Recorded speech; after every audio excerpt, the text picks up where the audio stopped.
Here we go again. Alright, I've got another Nin game for you guys. This game was played probably about a week ago against Professor Murder, playing Gonti, Lord of Luxury, the ubiquitous black general I keep running into. I am playing Nin once again, and have an excellent hand with a Chrome Mox. It's missing red mana, but I do have a Fabricate, and generally against black, probably don't want to just throw Nin on the board at the beginning anyway, because they tend to play a lot of ways to kill it. Usually it's good to let them exhaust removal on other creatures, or just simply play Nin when you can counterspell. He is going first.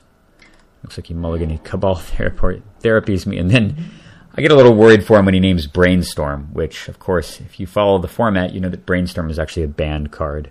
Maybe this was just a joke, and he realized that the chances of him naming the right card were low. But if he had just named Counterspell, which seems like it's the most obvious thing to pick, he would have nailed it in my hand.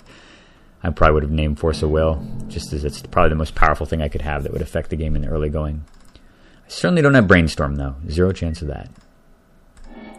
Nice. My deck delivers a Volcanic Island right off the top. Let me see if I can make my cards a little bigger here. Blink. Yeah, it's a little bigger. Alright, so he plays Jet Medallion, which is pretty solid. Means Gonti can come down the next turn. I draw a Grim Monolith. So I'm just going to obviously just do nothing here because I fully intend to counterspell Gonti if he plays him. He only has 4 cards in hand. So if he plays... So he casts Thoughtseize, and I decided to just let this happen, given the fact that I have both Counterspell and Dissipate in my hand. And I don't know. I mean, I guess there's an outside chance that if I don't Counterspell it, that he plays something for 2 or 3 mana afterward, after not taking Counterspell, and I can Counterspell that instead.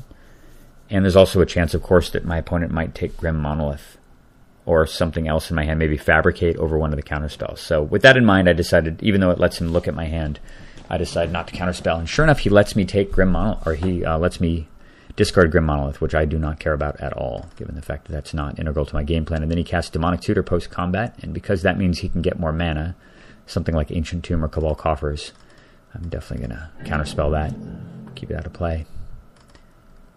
Alright, and I'm still just waiting for him, and he had no 3rd mana play either, too, which is another reason why I wanted to counterspell that. And he top decks Ancient Tomb. It's funny how when a countered Demonic Tutor turns into Vampiric Tutor, that's certainly one of the cases, because he probably would have got this over any card in his deck. So he literally had a Demonic Tutor counterspelled, and then drew the exact card he would have Demonic Tutored for right off the top to thwart me. But at least it's going to make it a game, because if he had been stuck at 2 land, he might have just scooped on the spot.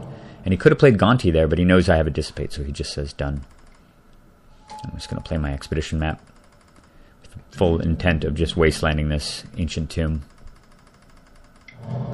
So he does see, when he draws another land, he sees an opening to just play Gonti, and of course I'm going to Dissipate that, because I don't want him mucking with my deck.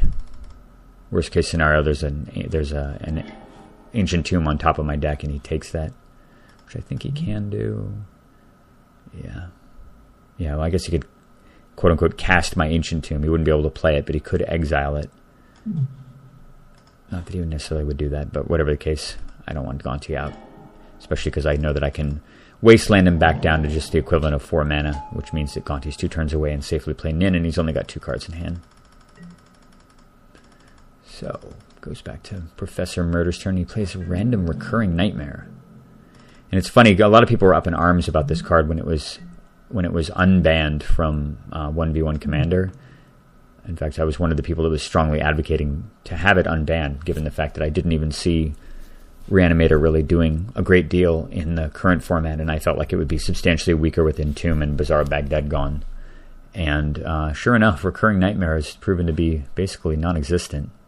And probably should be, the rules committee for regular Commander should probably take a look at it too. It's certainly more egregious in 4-player games when you've got a lot more time to recur big monsters, but there's tons of other crazy, stupid, combo-y stuff you can do.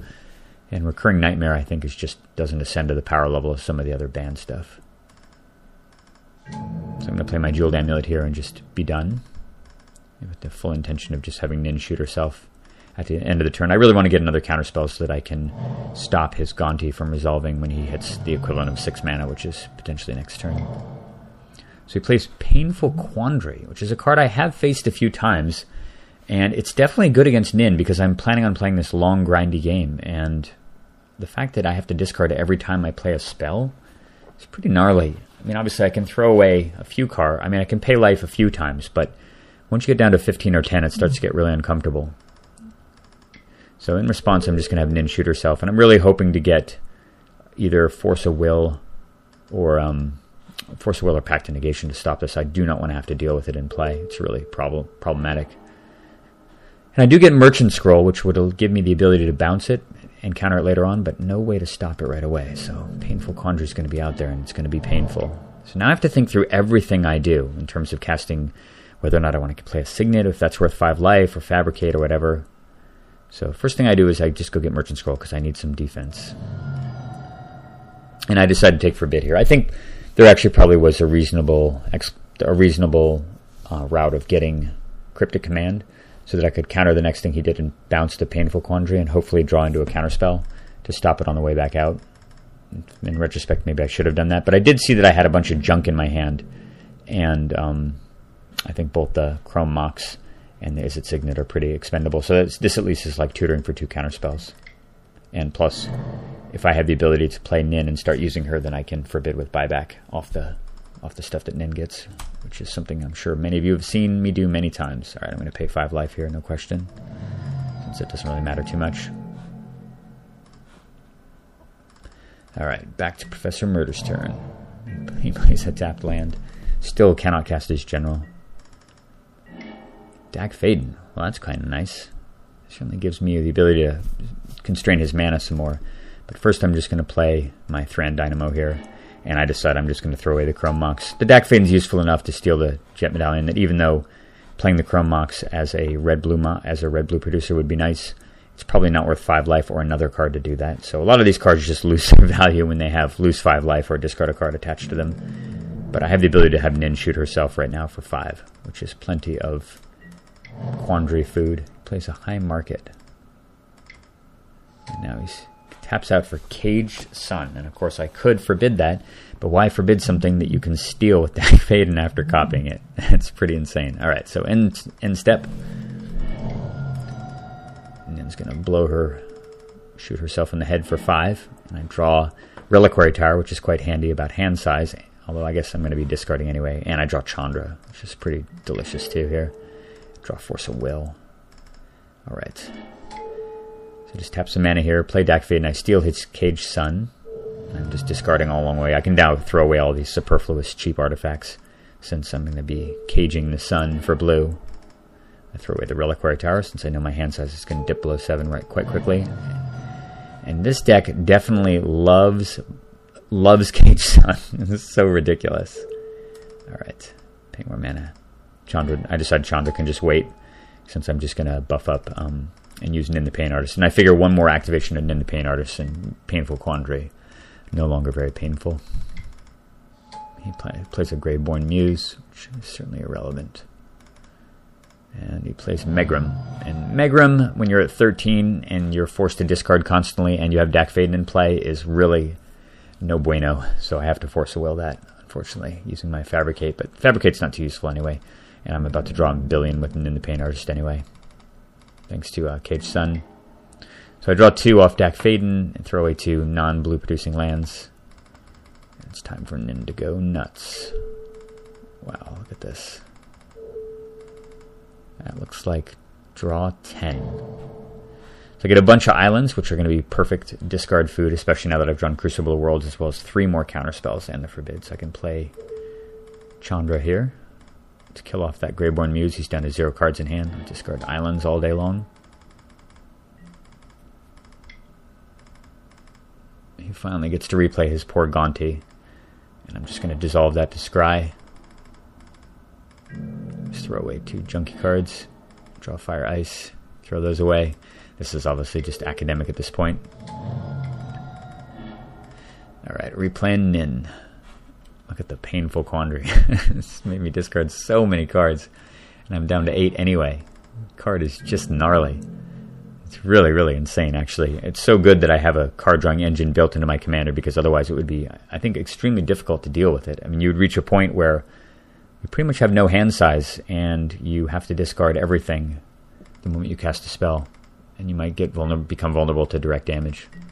Fortunately, I can stay ahead of that. So he plays this Shrieking Affliction card, which is kind of like the rack in enchantment form, but we don't care about that.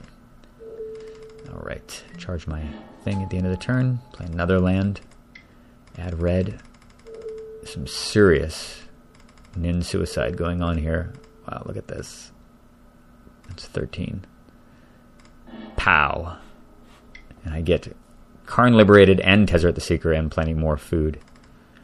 And I also draw Cyclonic Rift here, as well as Into the Royal, so it's fine to just deal with the Painful Quandary finally.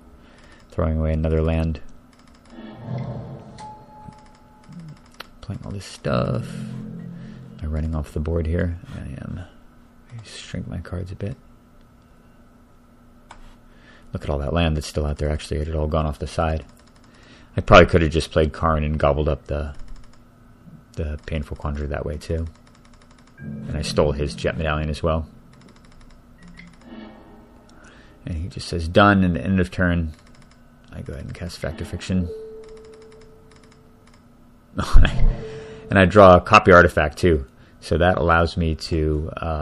wait, maybe I didn't muddle for it. I just drew a Copy Artifact, and that allows me to copy the Cage Sun another time. Oops, I'm kind of getting off the board here. Huh. Looks like the borders of the screen need to be resized. Sorry about that. Alright, tons of mana. Tons and tons of mana. Karn comes down, exile a card from his hand, add more mana for Chandra, untap 2 artifacts, play more stuff. Playing in again, I've got 8 million counters in my hand. He plays Erebos. That's not going to do a thing. Alright, end of turn. I'm just going to rift him because I've got nothing better to do here. Actually, I'm going to whir first to get Gilded Lotus. It's gone off the side over here.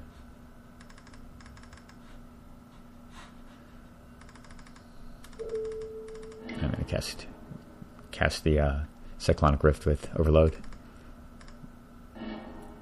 Now I'm just screwing around at this point. Exile another card, and then I'm just going to ultimate Tezzeret. Come over for the win. It's not every day when you're beating your opponent in the face with 3 copies of Cage Sun, but it seemed like a fitting finale for this game. Not the closest game, actually, in retrospect. I thought it was kind of interesting when I was playing it because of how I had to handle the Painful Quandary. But the fact that he mulliganed and was always kind of behind the whole game, and I never really was all that threatened by anything else he did.